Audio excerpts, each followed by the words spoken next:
Welcome to the Ranchonomics Podcast, where we empower you to build a better ranch and transform your operations into a thriving business. I'm your host, John Haskell. Let's get started. Welcome back to the Ranchonomics Podcast. I'm your host, John Haskell, and we are going to use part of a conversation that we had with Roger and Betsy Indreland. I'm excited to see what they have to say. We'll jump right in. Let's talk about when you met Nicole Masters and sort of how that affected your thinking and how you think about soil health and how it ties into your whole operation. So we met her at a Ranching for Profit summer EL meeting in Laramie. They had a lot of wonderful speakers at that, and she was one of them. And up to that point, we really hadn't given much thought to the ground, honestly. And so it sort of was very eye-opening and kind of rocked our world. And we were one of those people that sat there with their arms crossed going, yeah, that might work in New Zealand, but that's not going to work here. So Roger got her cornered at a break or something and kind of talked to her about that. And she's like, well, can't you just take a few acres and just try something and prove it to yourself whether it does or doesn't work? And well, yeah, I guess we could do that. So we decided to come home and do that. In the meantime, a few of our EL board members decided to hire her to come over and consult on our places individually. And we did that. We had her come, and I think it was May. Mm-hmm. She was supposed to go back to the place in Wyoming after our place. So she left and headed that way, and she called and she said, well, they called me and said there's 3 feet of snow, so we can't even look at the soil and I can't even get there. So can I come back and stay at your place for a few days? So we're like, absolutely. So we kind of got to know each other pretty well and hit it off at that point. And we talked a lot about soil health. And we've learned a lot. It's just been a real paradigm shift for us, how we look at doing things. Yeah. The whole idea of the annual cycle that most ranches operate on and, kind of the fixed amount of forage that you have available or the fixed number of cattle that you think you should have, it's made all that go out the window. And it made us realize that if we kind of think we do have a fixed number of cattle we should run, then we better stockpile a lot of feed, and we better do some things like leave cover on the ground and have a pretty good buffer of stockpiled feed so that if we have a dry year, we're still going to grow some feed. And if hay prices are high or whatever, that we'd be able to bring in a good amount of hay ahead of time or something, and making sure that you kind of really, really know that if you do beat ground up, you're going to need to pay your dues and let that recover fully.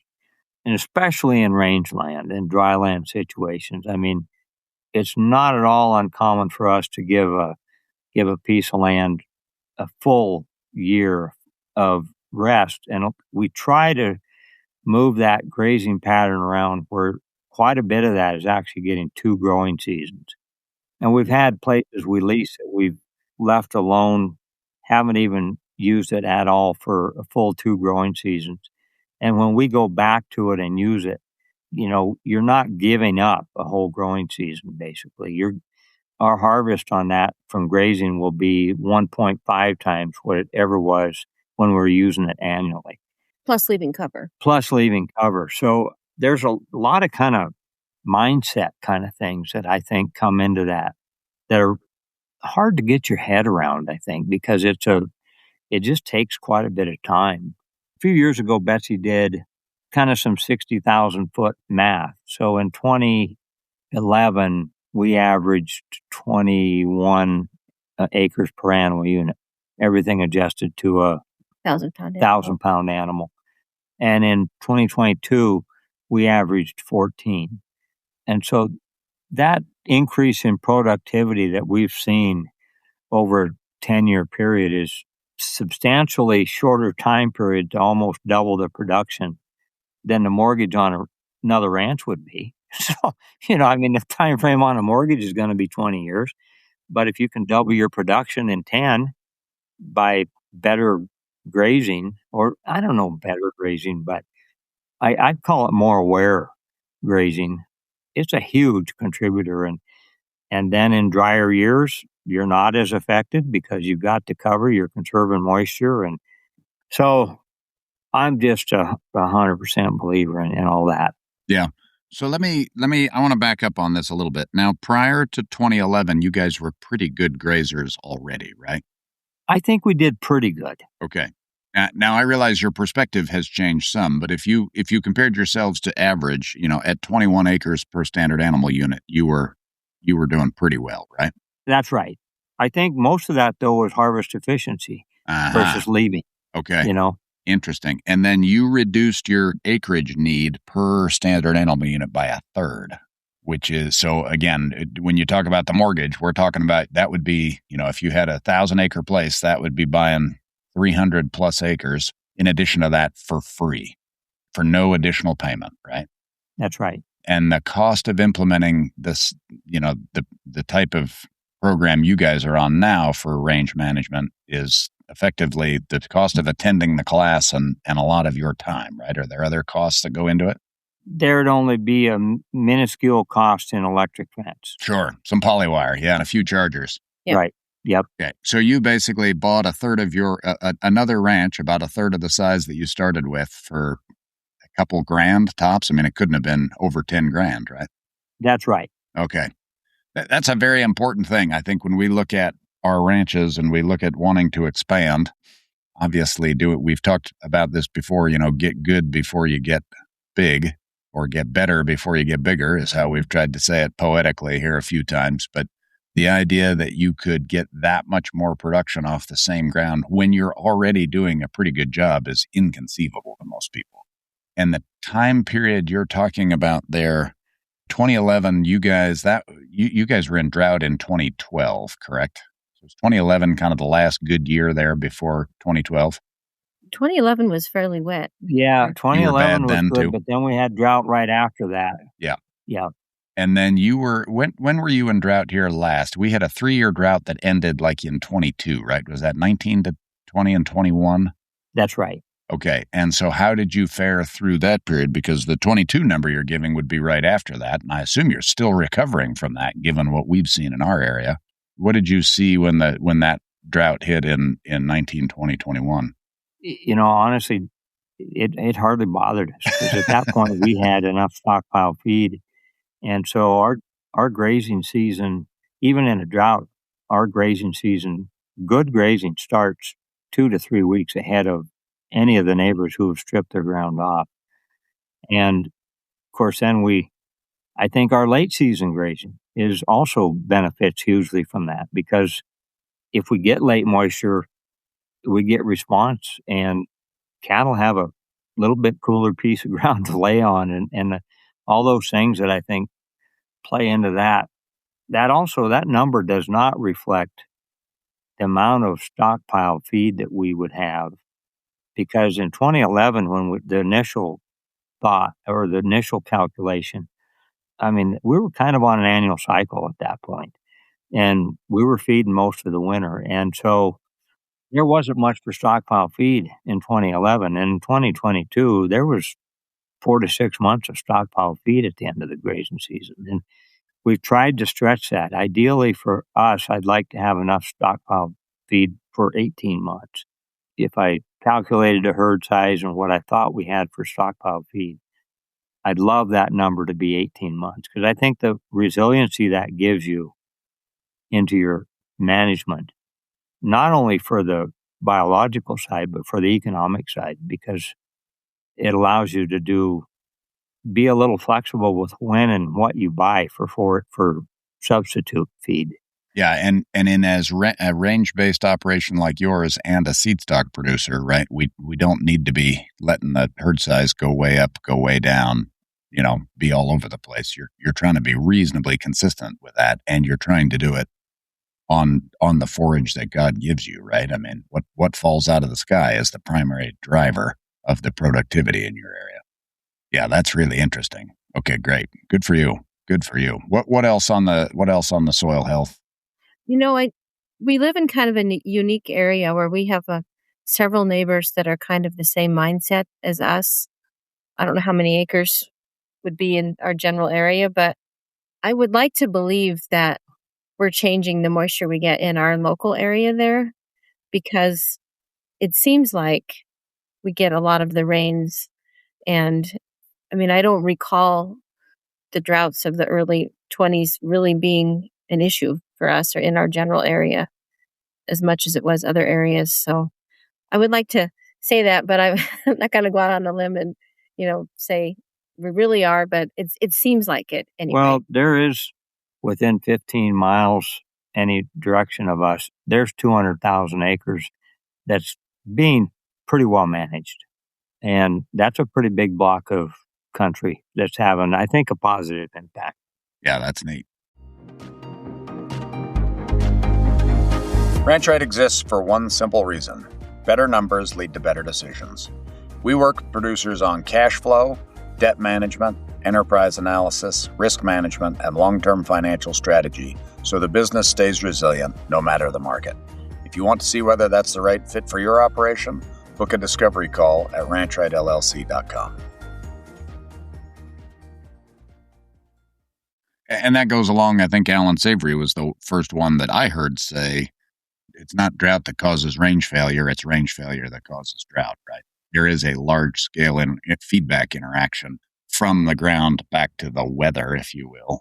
One of the examples I've used in visiting with people is you can take the driest hilltop just about anywhere.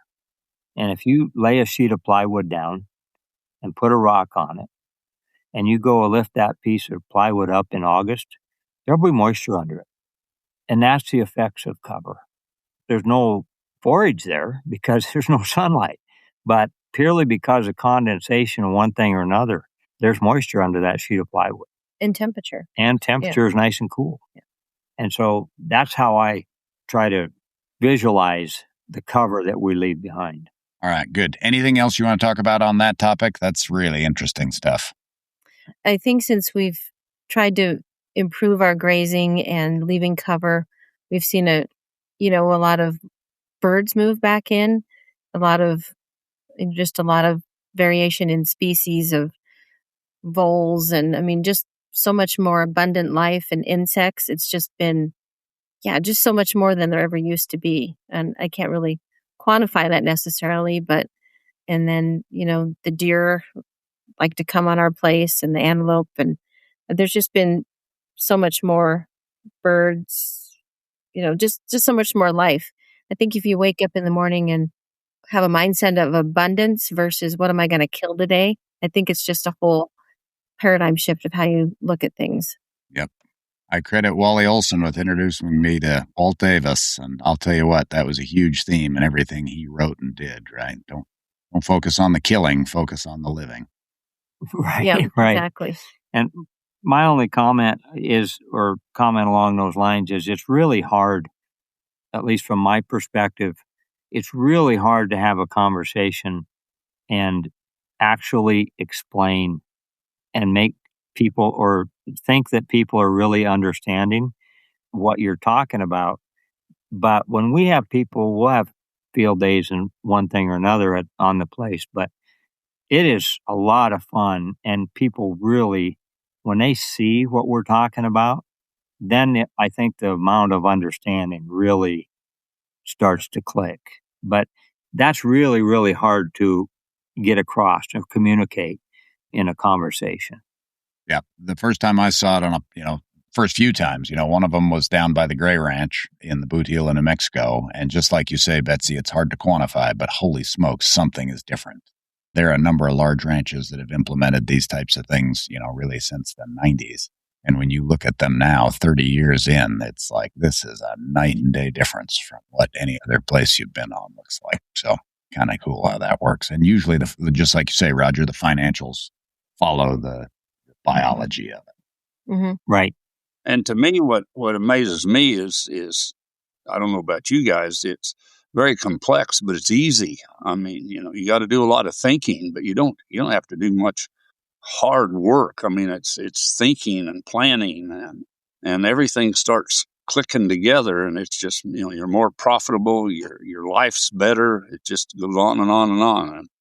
And the one fair advantage I have is I don't have all the paradigms that most of the beef industry has. I mean, that's what intrigues me about what you guys do. It's just how you put all these pieces together and it just kind of rolls, doesn't it? It does.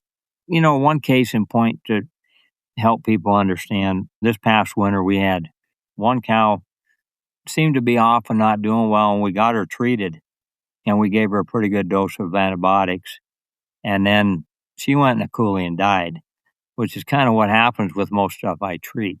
But anyway. You're not the best doctor, huh? That's right. But inadvertently, another cow died, and I don't know what happened to her. She might have been sloughing a calf and got an infection. But anyway, 200 feet up the coulee. And 2 weeks later, the coyotes had cleaned the cow up that we had not treated. They are yet to touch the cow that had the high dose of antibiotics. So if we don't think that natural systems are pretty sensitive, I mean, the coyotes even know that that's not good to eat. They smell it. And so just learning from those kind of observations to me is, and reinforcing our mindset about how we're managing, I think those kind of things are good to look at and observe. Yeah, that's cool. All right. Anything else, Wally? I want to, in a moment here, I'd like to wrap a few things up, but what else do you have on this section? I think you guys have done a very good job, and people just take to heart and listen. What you've done would be amazing, how better their lives would be. So, and also, make sure you advertise your coming up bull sale. Yeah, May 29th? Yes. Good. So, Roger and Betsy, thank you very much for joining us. I really appreciate your thoughts today. I really appreciate what you guys have done in your operation. It's actually pretty neat to see the progression, and I'm thankful for you guys for kind of laying it out for us, because you've, in my mind, started in a good place and come to a very good place. I think what you guys do really gives an opportunity to help a lot of people. So thank you for that, and congratulations on really a lifetime of wonderful achievements. So thanks for joining us today, and look forward to visiting with you more. Absolutely. Thank you. Thank you for having us. And we have a very much an open door policy. So we're not hiding things. So if people want to come visit, we love it.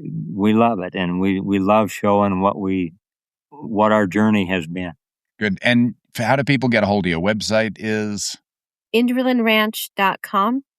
INDRELAND ranch.com. All right. Very good. And you want to share a phone number, or you want to just have people go to the website? Sure. Phone number would be 406-932-4232 is our landline at home. So if you're headed west to vacation in western Montana and you're driving across on I-90, you can just stop by, right? You make it tax deductible to go to Yellowstone. There you go. Good. That's right. And we live in beautiful countries. I mean, the Crazy Mountains are an astounding and scenic skyline that we get to look at every day. So we're pretty blessed. Thank you for tuning into the Ranchonomics podcast. We hope this episode helped you win today. If you enjoyed this episode, please subscribe and share it with a friend.